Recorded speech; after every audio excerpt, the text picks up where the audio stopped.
प्रवीणदादा गायकवाड यांच्यावर दीपक काटे नावाचा जो भाजपचा कार्यकर्ता आहे त्यांनी जे कृत्य केलं त्याचा आम्ही सर्वजण निषेध करतो।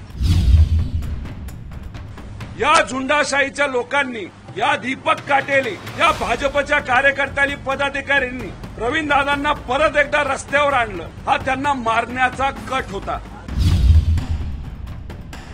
पुरोगामी विचारासाठी, शिवशाहू फुले आंबेडकरांच्या विचारासाठी लढणारे व हा विचार सामान्य लोकांपर्यंत महाराष्ट्राच्या कानाकोपऱ्यात जाण्यासाठी गेले 25-30 वर्ष प्रयत्न करणारे प्रवीणदादा गायकवाड यांच्यावर दीपक काटे नावाचा जो भाजपचा कार्यकर्ता आहे त्यांनी जे कृत्य केलं त्याचा आम्ही सर्वजण निषेध करतो। खरं तर आपण बघितलं तर या महाराष्ट्रामध्ये असे काही लोक आहेत ज्यांना दाभोळकरांचे विचार पटले नाहीत, पानसरेंनी जो खरा इतिहास लोकांसमोर आणला तो त्यांना पटला नाही। त्याच्याचबरोबर कलबुर्गी यांना समाजाला जो विचार दिला तो त्यांना पटला नाही।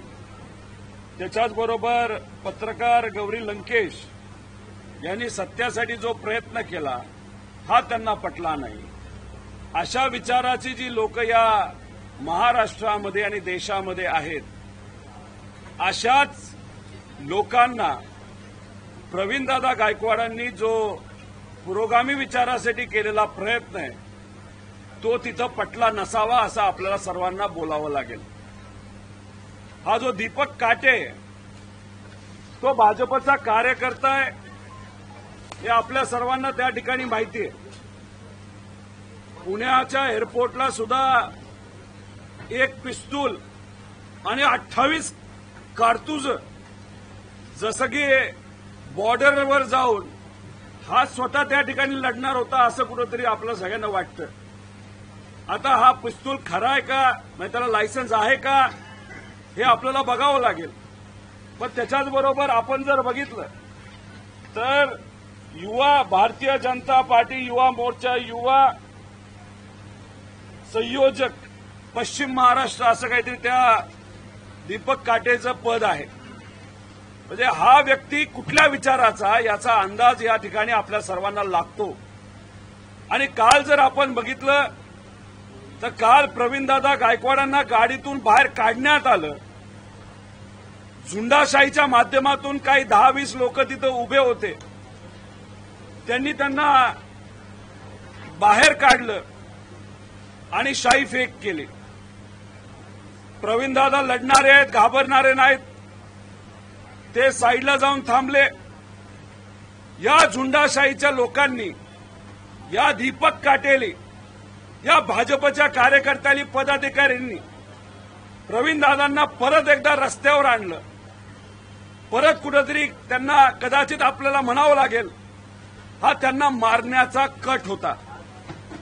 आम्हाला असंही कळतंय की त्या दीपक काटेकडे बंदूक होती, पिस्तूल होता। खरं काय हे लोकांसमोर तिथं आलं पाहिजे।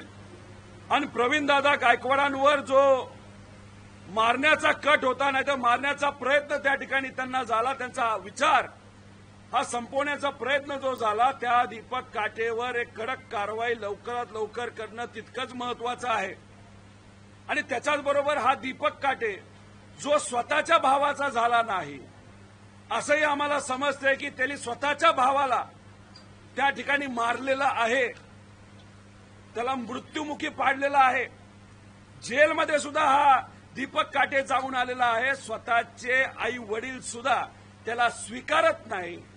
अशा व्यक्तीला भाजपली एक पद देऊन त्याला कसं स्वीकारलं, म्हणजे कुठेतरी पुरोगामी विचाराचा आवाज दाबण्यासाठी हा जो प्रयत्न भाजपकडनं केला जातो याच्यात गुंड हे मुद्दामून आणले जातात। या गुंडांना पद दिलं जातं आणि गुंडाशाही आणि दडपशाही ही कुठंतरी त्या ठिकाणी भाजपकडनं पुरस्कृत केली जाते असं आमच्या सगळ्यांचं म्हणणं आहे। काही दिवसांपूर्वी आपण बघितलं जनसुरक्षा कायदा हा कडव्या दाव्यांचा विरोध करण्यासाठी या ठिकाणी आणला। आम्ही म्हणलो तुम्ही ज्या पद्धतीने त्याचं डेफिनेशन केलेलं आहे याच्यामध्ये बदल हे करावे लागतील, पण ते बदल त्या ठिकाणी त्यांनी ऐकले नाही। मग कडव्या डाव्यांबद्दल आपण चर्चा केली, मग कडव्या उजव्यांबद्दल आपण चर्चा करणार आहे का? अशा पद्धतीने जर कुणी कुठं वागत असेल त्याचा निषेध आम्ही सर्वजण करतो व त्याच्याच बरोबर अशा लोकांवर कारवाई ही लवकरात लवकर त्या ठिकाणी झालीच पाहिजे असं आमच्या सगळ्यांचं मत आहे। आम्ही सर्वजण प्रवीणदादा गायकवाडांबरोबर आहोत। अनेक वर्ष त्यांनी शिवशाहू फुले आंबेडकरांचा विचार लोकांपर्यंत नेला। 5,000 पेक्षा जास्त युवांना त्यांनी नोकऱ्या दिल्या। असं म्हणावं लागेल जे सरकारला जमत नाही एवढी सत्ता असताना सुद्धा एक सामाजिक कार्यकर्ता ते करून दाखवतो। भारतात नोकऱ्या दिल्या, भारताच्या बाहेर नोकऱ्या दिल्या, पण हा जो कट रचला गेला होता प्रवीणदादा गायकवाडांना मारण्याचा, याच्यात खोलात जाऊन एसआयटी स्थापन करा, नाही जी कारवाई तुम्ही करायची करा, पण या विषयाच्या मागे कोण होतं हे समस्त महाराष्ट्राला सांगण्याची खऱ्या अर्थाने वेळ ही आलेली आहे असं आम्ही सर्वजण त्या ठिकाणी बोलतो।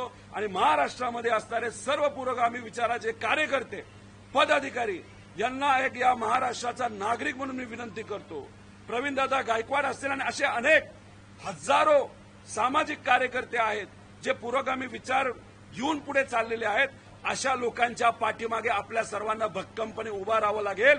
विचार टिकला पाहिजे, विचार कुणीही मारू शकत नाही, पण व्यक्ती पण तितकाच महत्वाचा आहे।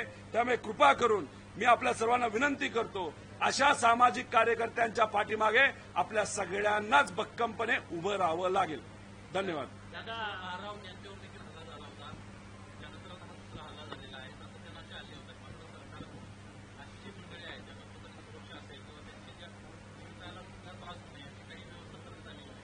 आपण जर बघितलं तर अशा अनेक लोक आहेत जे खरा इतिहास हा लोकांपुढे आणत असतात आणि काही असे लोक आहेत जो खोटा इतिहास पुढे आणण्याचा प्रयत्न सातत्याने करत असतात। खोटा इतिहास पुढे आणण्याचा प्रयत्न करणारे जे लोक आज सत्तेत आहेत आणि जे लोक जे पुरोगामी विचाराचे कार्यकर्ते आहेत, पुढे शिवशाहू फुले आंबेडकरांचा खरा विचार लोकांपुढे घेऊन जात आहेत, हे सत्तेतले लोक अशा गुंडांना ताकद देत त्या लोकांच्या विरोधात कटकारस्थान करण्याचा त्या ठिकाणी तो प्रयत्न केला जातो, नाही तर ताकद दिली जाते। त्यामुळे हे सरकार हे पुरोगामी विचाराच्या विरोधातलं आहे, शिवशाहू फुले आंबेडकरांच्या विचाराच्या विरोधातलं आहे। पण अशा पद्धतीने तुम्ही जर गुंडांना ताकद देत असाल, गुंडांना तुम्ही पुढे करत असाल, हे चालणार नाही। ही फक्त सुरुवात आहे। यांना अशीच ताकद देत राहिलो, यांना असंच आपण पाठराखण करत राहिलो तर हे लोक उद्या, हे सत्तेतली लोक उद्या जाऊन काय काय करतील, कोणाकोणाचा आवाज दाबतील आणि कशा प्रकारे आवाज दाबतील हे आपल्याला त्या ठिकाणी कळणार नाही। म्हणजे जो जनसुरक्षा कायदा आणला त्या माध्यमातून सुद्धा आपण जर बघितलं तो जो आपल्या खरा सर्वांचा हक्क होता बोलण्याचा, तो सुद्धा अप्रत्यक्षपणे दाबण्याचा प्रयत्न हा सरकारकडनं त्या ठिकाणी केला गेला। आम्ही त्याचा विरोध केला। आम्ही त्याच्यावर बोलत असताना एवढंच सांगितलं याच्यात स्पष्टता येणं महत्वाचं आहे। याच्यामध्ये कुठेतरी डेफिनेशनमध्ये स्पष्टता आणि मोघमपणा हा काढण्याची जरूरत आहे। पण आता कालच आपण जर बघितलं तर भाजपचे नवीन प्रदेश अध्यक्ष जे आहेत रवींद्र चव्हाण यांचं एक स्टेटमेंट आलंय। यांचं स्टेटमेंट काय आलंय, जनसुरक्षेमुळे विकास मार्ग मोकळा होणार। आता या बातमीमध्ये आपण जर खोलात गेलो काय म्हणतायत ते म्हणतायत गडचिरोलीमध्ये नक्षलवाद जास्त आहे, तिथं विकास कामं होत नाहीत आणि मग अनेक अडचणी तिथे येतात। आम्हाला असं वाटत होतं हा जो कायदा आहे जनसुरक्षा हा शहरी नक्षलवादाच्या बाबतीतला आहे।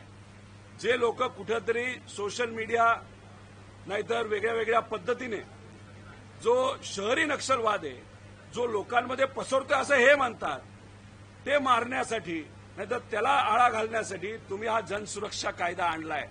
पण याच्या खोलामध्ये गेलो तर ह्यांनी फोकस कुठे केलाय, फक्त गडचिरोलीला केलेला आहे। आता सुरजागड माईन जी आहे ती कुठं आहे तर त्या भागात